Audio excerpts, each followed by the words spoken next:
Okay, so things look a little bit different here. This is the first time that I've put the chopper onto the 4.5's new horn. And as you can see, it does fit, obviously. It's got 2 bolts in there. I decided to just temporarily take 2 of 599s out really quick just to test it, because I didn't have any other 5/16, 18th bolts on me.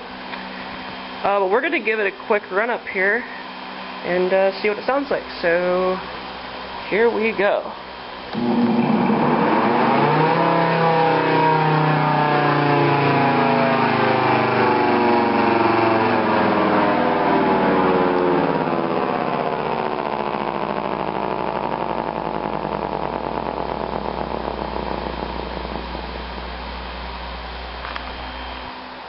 Alright, thought I'd give y'all a front view from the horn of sounding the chopper. Here we go.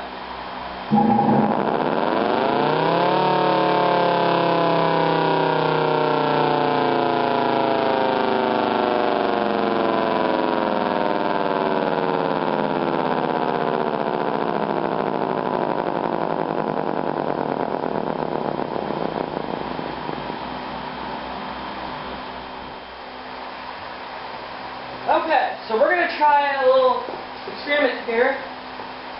I have this battery-powered leaf blower, and we're going to stick it inside of the horn rather than into the chopper, because it's not going to really funnel much air, but if we put it in the horn, it'll do differently. So we're going to throw it in here like this, and then we're just going to turn on just a little slightly.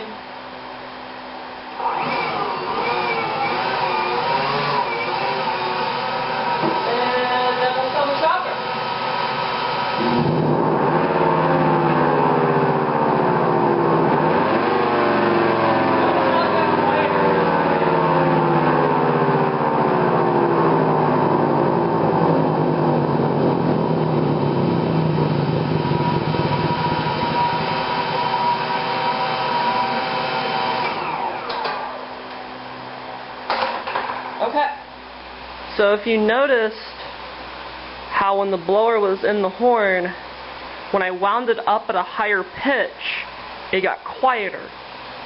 So it's basically sucking in the air, the blown in air, through the chopper cap stator hole. It's sucking it in from that. Think of a reverse wired bolt. It's essentially a reverse wired bolt when I put a blower in there and blow in air that way. If you've always noticed, when a reverse wired Thunderbolt winds down and when the blower shuts off, it has this quiet mute, and it'll fully mute and it'll come back. Well, that's essentially there's no air. It's receiving no air. It's like the chopper speed when it's winding down and the blower speed of it winding down are synced, and it'll basically simulate there's no air going to it. That's kind of what was happening with this. The speed of the blower is running out, and the speed of the chopper, at one point it almost synced to where it was almost mute. So that's kind of how that works, I guess. It's really weird but cool. But that's all for now.